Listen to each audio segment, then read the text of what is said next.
आप सब एक आदमी को जानते हैं, आप सभी कपिल शर्मा को जानते हैं। हंसाता रहता है, कॉमेडी करते कपिल शर्मा। एक समय कपिल शर्मा बहुत शराब पीने लगे थे और जब शराब जरूरत से ज्यादा हुई तो उनका कपिल शर्मा शो बंद हो गया। सालों तक बंद रहा, पूरी टीम बिछड़ गई, अच्छा खासा कैरियर समाप्त हो गया, डाउन होने लगे। किसके कारण? शराब के कारण। उस आदमी को साल डेढ़ साल बाद अक्ल आई कि मैं जो कर रहा हूं वो गलत है, और उसने शराब छोड़ दी और फिर सही रास्ते पे आया तो चल रहा। कोई कितना भी, कपिल शर्मा को सब जानते हैं, इतना सक्सेसफुली आदमी है, लेकिन शराब पी करके वो भी भटक गया। सालों तक उसका शो का प्रोग्राम बंद रहा, 1 रुपए की इनकम नहीं, आम आदमी की तरह सड़कों में भटकने लगा। आप रास्ता भटक जाएंगे तो आपको आपकी औकात पता चल जाएगी। आप जब तक पतंग उड़ती है, कई बार पतंग को लगता है कि ये धागा ने मुझे पकड़ रखा है, जरा इससे हट जाऊं। पतंग यदि ये मान ले कि मैं धागे के कारण उड़ नहीं पा रही हूं तो ये पतंग की मूर्खता है, अज्ञानता है, क्योंकि वो आज जहां है उस धागे के बदौलत है। बस यही है, आप लोग जहां हैं अपने संस्कारों, अपनी संस्कृति, अपने माँ बाप के आशीर्वाद की बदौलत है। आप सोचें कि हमें क्या मतलब संस्कारों से, संस्कृति से, माँ बाप की क्या जरूरत, हम तो सेल्फ डिपेंड हैं, तो फिर आपकी भी वही हालत होगी। आप कितने भी सक्सेसफुल क्यों ना हो, कितने भी टॉप पर, ऊंचाइयों पर ना क्यों ना हो, यदि आप जरा सा भटके, गलत रास्ता पकड़े, गलत रास्ता कोई भी हो सकता, आप शराब भी पीने लग गए हैं, यह भी गलत रास्ता है।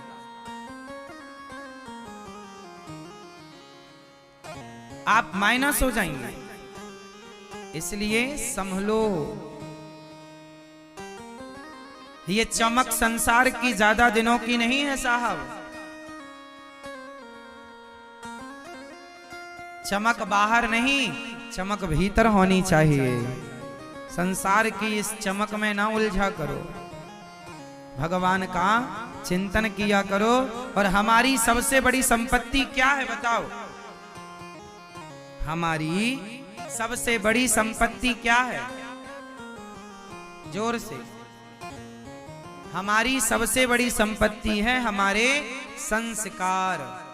यदि हमारे पास संस्कार हैं तो हम कुछ हैं, और हमारे संस्कार हमारे पास नहीं तो हम कुछ भी नहीं।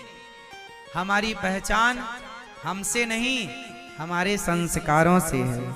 इसलिए संस्कार ना भूलिए अपने। और संस्कार हमारे क्या थे? माता पिता को प्रणाम, प्रातः काल उठ के रघुनाथा, मात पिता गुरु नावहि माथा। प्रातः काल उठ के रघुनाथा, मात पिता गुरु नावहि माथा। प्रातः काल सवेरे जाग कर राम जी अपने माता पिता को प्रणाम करते हैं और फिर अपने आगे के कार्य करते हैं। अपने संस्कार बनाए रखो, इतने मॉडल ना बन जाओ। अरे हम संस्कारवान बने और संस्कारों के साथ मॉडल भी बने तो क्या बुराई है? संस्कार छोड़ के आप मॉडल भय तो क्या मॉडलिंग है? हाँ या ना मैया? संस्कार ना भूलो मेरी माँ। आजकल बच्चे देखो, बच्चों को रास्ता भटक रहे हैं, नाच रहे हैं, कूद रहे हैं आधी रात तक थिएटरों में। रात के 2 बजे तक शराब के नशे में घर आ रहे हैं कुछ बच्चे। ये अपने भविष्य के साथ कितना बड़ा खिलवाड़ कर रहे हैं। ये किसी और के साथ नहीं कर रहे हैं, अपने भविष्य के साथ। इसलिए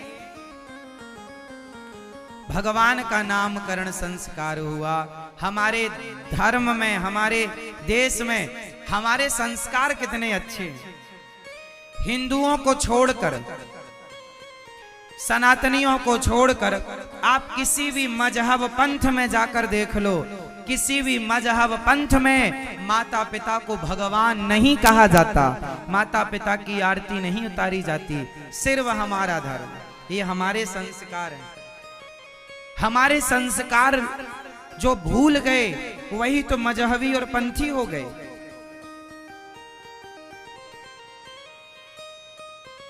वरना ये सनातन हमारे संस्कार, हम लोग माता पिता की क्या करते हैं, आरती उतारते हैं। हमारे भारत में, हमारे हिंदुओं के यहाँ एक त्योहार है जिसे भाई बहन का त्योहार कहते हैं। नाम है रक्षा बंधन। हिंदुओं को छोड़ दो तो अन्य किसी मजहब पंथ धर्म में बताओ कि किस धर्म में भाई बहन का भी कोई त्योहार होता हो। वहां रिश्तों के लिए कोई समय नहीं। हमारे यहाँ त्योहार है भाई बहन का। अरे और तो ठीक, हमारे यहाँ पति पत्नी का भी एक त्योहार होता है। बताओ कौन सा? कौन सा? हमारे यहाँ पति पत्नी का भी एक त्योहार है, करवा चौथ। करवा चौथ। और किसी धर्म मजहब पंथ में बताओ होता हो तो? हमारे यहाँ रिश्तों का सम्मान, अपनों को ही, अपने माँ बाप, अपने पति, अपने पिता को ही भगवान मानने की परंपरा रही है। हम इंसानों की पूजा करने वाले लोग हैं साहब। ये हमारे संस्कार हैं। लेकिन आजकल के बच्चे भूल रहे हैं अपने माँ बाप का सम्मान करना, माँ बाप की रिस्पेक्ट करना भूल गए। आजकल माँ बाप को प्रणाम करना नहीं आता, घुटने छूते हैं बच्चे, घुटने। तुम्हारी औलाद तुम्हें प्रणाम नहीं करती। हम ये, अरे कम से कम अपने बच्चों को पांव पड़ना तो सिखाओ कि अपने से बड़ों के, माता को, पिता की कैसे प्रणाम किया जाता है, माथा टेका कैसे जाता है। हाँ मेरी माँ, सिखाओ। आजकल के बच्चे तो केवल माँ बाप को आंख दिखाते हैं। आजकल के बच्चे माँ बाप को क्या कहते हैं? तुमने हमारे लिए किया ही क्या है? तुमने हमारे लिए किया ही क्या है? ये बात इन बच्चों को अभी समझ में नहीं आएगी कि तुम्हारे माँ बाप ने तुम्हारे लिए क्या किया है। जब ये खुद किसी बच्चे के बाप बन जाएंगे, जब आप किसी बच्चे की, बेटी की माँ बन जाओगी, तब पता चलेगा कि माँ बाप बच्चों के लिए क्या क्या करते हैं। तुम्हें अभी नहीं पता चलेगा कि माँ बाप ने तुम्हारे लिए क्या किया। तुम जो कह देते हो ना, हमारे लिए तुमने किया ही क्या है, हमारे माँ बाप ने हमारे लिए क्या किया, क्या नहीं किया। कुछ चीजें एक समय पर समझ में आती हैं मेरी माँ, कुछ बातें समय के पहले समझ में, हम कितना भी बताएं पर आपको समझ नहीं आएगा। वो अपने टाइम पे समझ में आएगा। एक समय होता है, कुछ चीजें एक उम्र में समझ में आती हैं। जस जस भीगे कामरी तस तस भारी होए, कंबल जितना गीला करते चलोगे उतना भारी होता चलेगा। जितनी उम्र बढ़ती चलती है उतना तजुर्बा होता चलता है। ये बच्चों को अभी समझाओगे ना तो वो तुम्हें पागल करार दे दें। अरे पागल हो गया, सठिया गया। वो अपनी माँ को पागल कहते हैं, वो अपने बाप को पागल कहते हैं, अपने आप को इंटेलिजेंट समझते हैं। बेटा अभी तुम्हारे पास डिग्रियां हैं, जिंदगी का कोई अनुभव नहीं। अभी तुम्हारे पास क्या है? डिग्रियां हैं, अभी जिंदगी का कोई अनुभव जरा उतरो मार्केट में, जी लो अपनी जिंदगी। जब आदमी को ठोकर लगती है, जब आदमी संसार में चलता है, तब पता चलता है कि माँ बाप की कितनी बड़ी तपस्या, कितना बड़ा त्याग होता है। यूं ही नहीं बच्चे पल जाते, बड़ा त्याग करना पड़ता है माँ बाप को, तब जाकर के बच्चे पलते हैं। और वो बच्चे जरा सी देर में कह देते तुमने हमारे लिए किया ही क्या है।